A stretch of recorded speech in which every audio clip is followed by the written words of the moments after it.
A poor student married a 71-year-old wealthy woman. 7 days later, he was shocked to realize that. A gray sky loomed over the small college town in Texas, its streets slick with rain. Mark Davis trudged along the sidewalk, his backpack slung over one shoulder, his face etched with worry. At 23, he was juggling his final year of law school, a part-time job, and an avalanche of debts left by his late father. The world seemed to close in tighter every day. His phone buzzed in his pocket, snapping him out of his thoughts. "Mark Davis speaking," he answered. A composed, authoritative voice responded. "Mr. Davis, this is Eleanor Brooks. I'd like to meet with you. It's regarding your financial situation." Mark frowned. "I'm sorry, who are you? How do you know about?" "I know enough," she interrupted smoothly. "Let's meet at Brooks Bistro, 7 p.m. It's important." The call ended before Mark could protest. Confused but intrigued, he made his way to the upscale cafe. The rain fell harder as he arrived, his jacket doing little to keep him dry. Stepping inside, he was greeted by warm lighting and the aroma of fresh coffee. At a corner table sat Eleanor Brooks, a striking woman with silver hair styled impeccably, dressed in a tailored suit that radiated wealth. "Mark," she greeted, gesturing for him to sit. Her tone was calm yet commanding. Mark hesitated before taking the seat opposite her. "Mrs. Brooks, what's this about?" "Straight to the point." "Good," she said, sipping her tea. "Mark, I know about your debts. The ones your father left behind. I know you're barely scraping by. I'm here to offer a solution." Mark's brows furrowed. "And what would that be?" She set down her cup, her piercing blue eyes meeting his. "Marry me." The words hung in the air, heavy and surreal. Mark blinked, sure he'd misheard. "Excuse me." "You heard me," she said, her voice steady. "This isn't about romance. It's a business arrangement. I'll pay off all your debts, ensure your financial security, and in return, you'll be my husband." Mark let out a disbelieving laugh. "You're serious? Why me? You don't even know me." Eleanor leaned forward slightly. "Exactly. You're young, unattached, and desperate enough to consider this. I don't need love, Mark. I need a companion. Someone to share my name, my estate, and nothing more. Think of it as a contract." Mark shook his head, his mind racing. "This is insane. What's in it for you?" Her expression softened for the first time. "I've spent my life alone, Mark. I have no children, no family left. I want companionship, even if it's just for appearances. And I want control of my legacy. A husband will help solidify that." He stood abruptly, the chair scraping the floor. "I can't, I need time to think." "Of course," she replied coolly. "But don't take too long. The offer doesn't stand forever." Mark walked home in a daze, the rain soaking through his clothes. That night he sat at the kitchen table with his mother, her pale face etched with worry. The cost of her treatments had drained them both, and his younger sister's tuition loomed like a dark cloud. "Mark," his mother said softly, after he explained Eleanor's proposition, "I know it sounds unthinkable, but if she's willing to help, maybe it's worth considering." Mark stared at his hands, torn between his pride and his desperation. "You're asking me to marry a woman I don't love, just to solve our problems?" "I'm asking you to save yourself," she said, her voice trembling.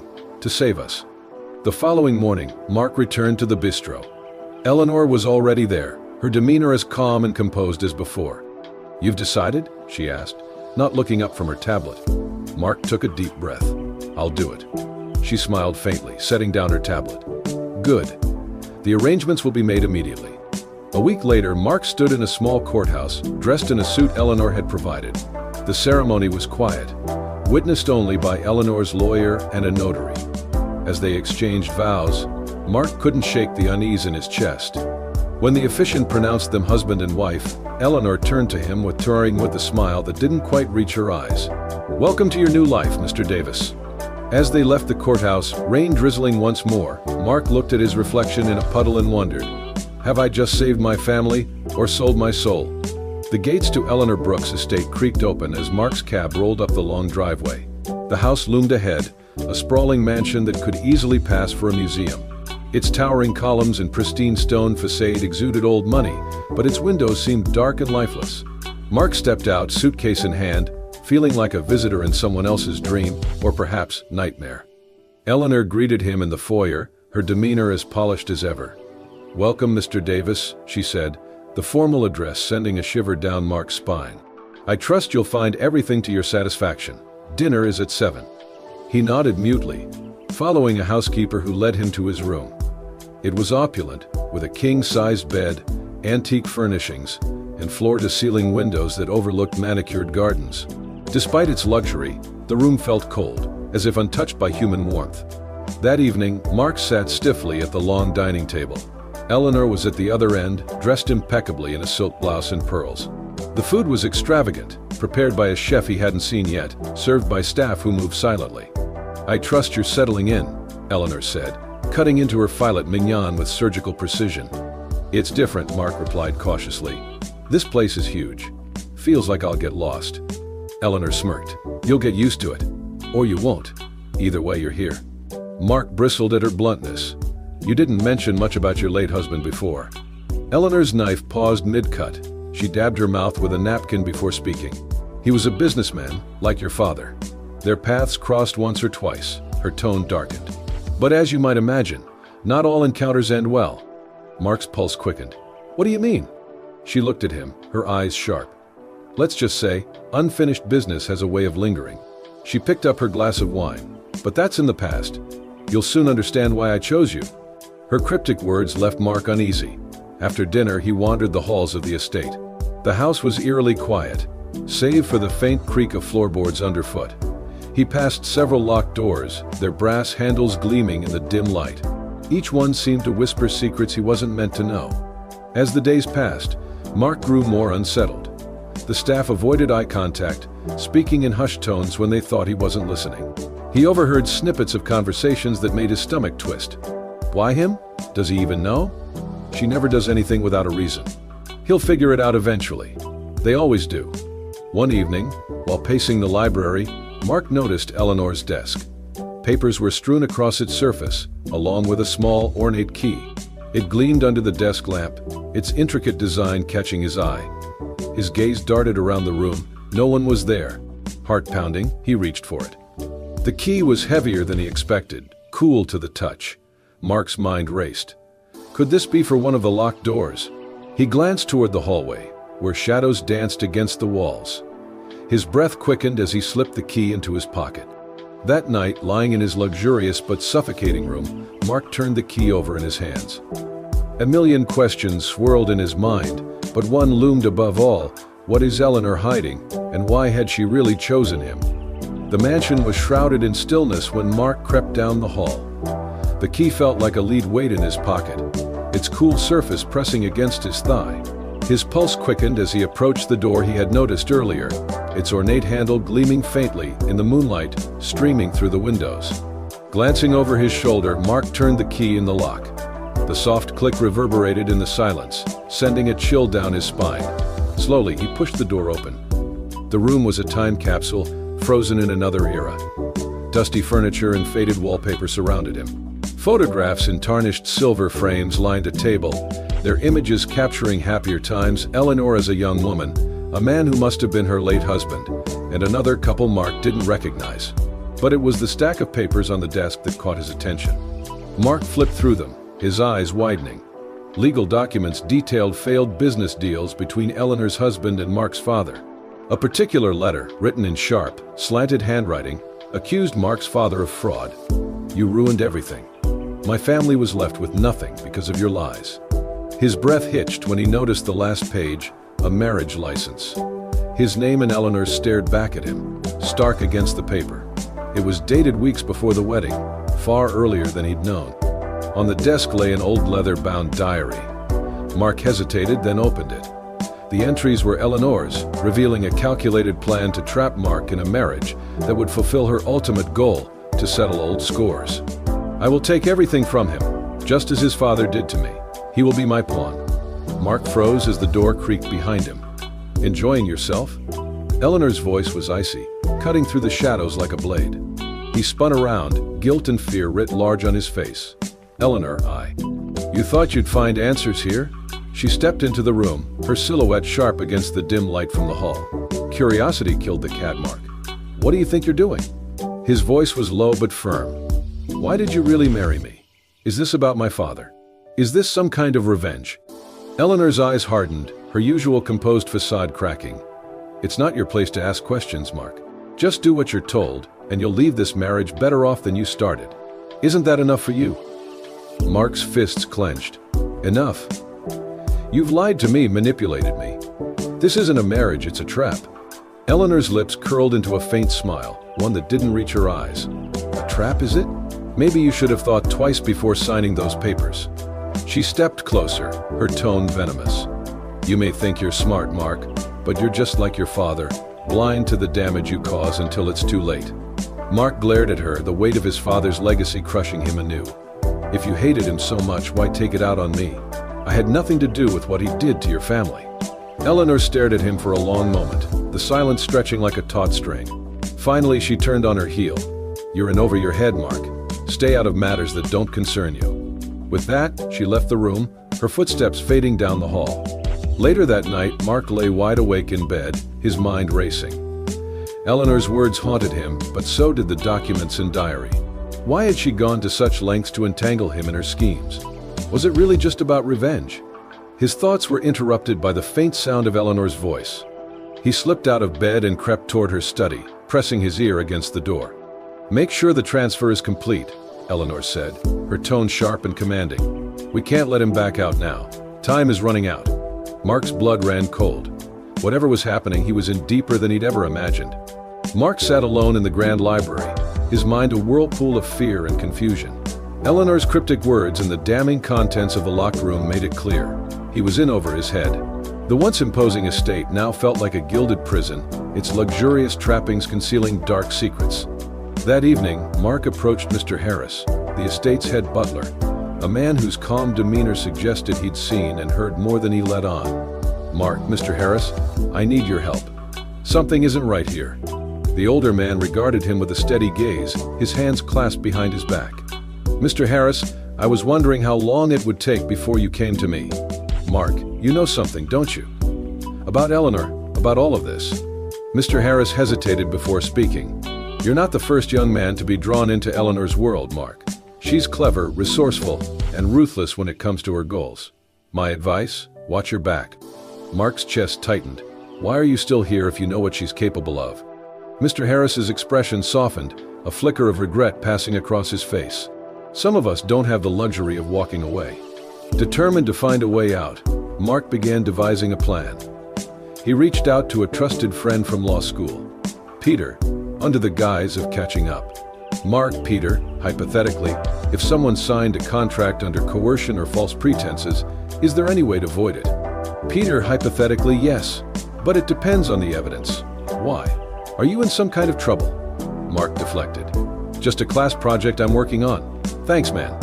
The next few days, Mark carefully searched Eleanor's office whenever she was away, hoping to uncover something that could explain her obsession with his father. Late one night, as he rifled through her desk, he found an envelope addressed to his father. The letter was a scathing condemnation, written by Eleanor herself. It accused Mark's father of embezzlement, fraud, and deceit that had led to the financial ruin of Eleanor's family, and ultimately, the death of her husband. You left us with nothing. My husband's heart couldn't take the stress, and he's gone because of you. I will see to it that your family pays for what you've done. Mark's stomach churned. Eleanor's actions weren't just about reclaiming her fortune, they were about revenge, fueled by years of pain and anger. Returning the letter to its hiding place, Mark resolved to act. He couldn't allow Eleanor to use him as a tool for her vendetta. That night, he began mapping out possible escape routes from the estate. But Eleanor's sharp instincts caught wind of his unease. The next morning, she found him in the breakfast room, her icy presence cutting through the quiet. Eleanor, you've been busy, haven't you? Mark froze, his spoon halfway to his mouth. I don't know what you're talking about. Eleanor smiled coldly. Don't play coy with me, Mark. If you think you can outsmart me, you're sorely mistaken. I've dealt with far craftier opponents than you. Mark swallowed hard, trying to keep his voice steady. I don't know what you're accusing me of, but I'm not doing anything wrong. Eleanor leaned closer, her voice dropping to a venomous whisper. If you betray me, you'll wish you hadn't. Remember that. She straightened and left the room, leaving Mark to grapple with the growing realization that escape might be more dangerous than staying. But staying meant surrendering his life to Eleanor's twisted plans, a fate he refused to accept. The air in the estate felt charged as Mark paced the library, the weight of his discovery pressing heavily on his shoulders. The private investigator he'd quietly hired had just left, confirming the devastating truth. Eleanor's late husband, Harold Brooks, had been swindled by Mark's father in a fraudulent real estate deal that stripped the Brooks family of their fortune. Harold's death from a heart attack soon after was the final blow, leaving Eleanor embittered and determined to exact revenge. Eleanor's proposal to marry Mark had been more than a calculated plan to settle scores. It was a way to make his family suffer, even from beyond the grave. Mark clenched his fists, anger coursing through him. How could she blame him for his father's sins? But as much as he resented Eleanor's actions, he couldn't deny the pain that had driven her. That evening, Mark met his law school friend Peter in secret. With Peter's help, he compiled the evidence he had collected from Eleanor's office and the investigators' findings. Among the documents, they discovered Eleanor's involvement in current business dealings that bordered on illegal, shady partnerships and falsified reports designed to rebuild her empire at any cost. Peter, Mark, this is enough to take her down, but you need to be careful. If she realizes you're onto her, there's no telling what she might do. Mark nodded grimly. She's already done enough damage. It's time to end this. The next morning, Mark waited in the grand sitting room, the evidence tucked securely in his bag. When Eleanor finally entered, her icy composure intact, he stood to face her. "Mark, we need to talk." Eleanor raised an eyebrow, her tone clipped. "Is that so? What could possibly be so urgent?" Mark's voice was firm as he pulled out the documents. "I know everything. About my father, about Harold, about what you've been doing to rebuild your fortune." For the first time, Eleanor's calm exterior faltered. Her eyes flicked to the papers in Mark's hand. "Eleanor, you've been snooping again, haven't you? Do you even understand what your father did to my family?" Mark stepped closer, his voice rising. "I understand that he wronged you, but what about the people you've hurt along the way? What about me? I didn't do anything to deserve this." Eleanor's jaw tightened. "And my family deserved to lose everything. My husband deserved to die of stress and heartbreak, while your father lived comfortably. Don't talk to me about fairness, Mark." Mark's hands shook as he held up the evidence. "Revenge won't bring him back, Eleanor. And it won't undo what happened. You've spent your life consumed by this, hurting innocent people, ruining lives. When does it end?" Eleanor's shoulders sagged slightly, and for a fleeting moment, Mark thought he saw something close to regret in her eyes. "Eleanor, softly, you remind me of him, you know? Harold. That same fire, that same stubbornness. I didn't expect to feel anything for you, Mark. But here we are." Mark hesitated, caught off guard by her admission. "If you really feel that way, then stop this. Let it go before it's too late." But before Eleanor could respond, the sound of car tires crunching on gravel echoed through the estate. Moments later, uniformed police officers entered the room, followed by Peter. "Officer, Eleanor Brooks, we have a warrant for your arrest. You're being charged with multiple counts of fraud and conspiracy." Eleanor's face hardened as she looked from the officers to Mark. "Eleanor, you called them." Mark met her gaze, his voice steady. "You left me no choice." As the officers led Eleanor away, she turned back to Mark one last time. "Eleanor, you may think you've won, Mark, but revenge isn't so easily undone. Be careful it doesn't consume you too." Mark watched her go, a mixture of relief and sadness washing over him.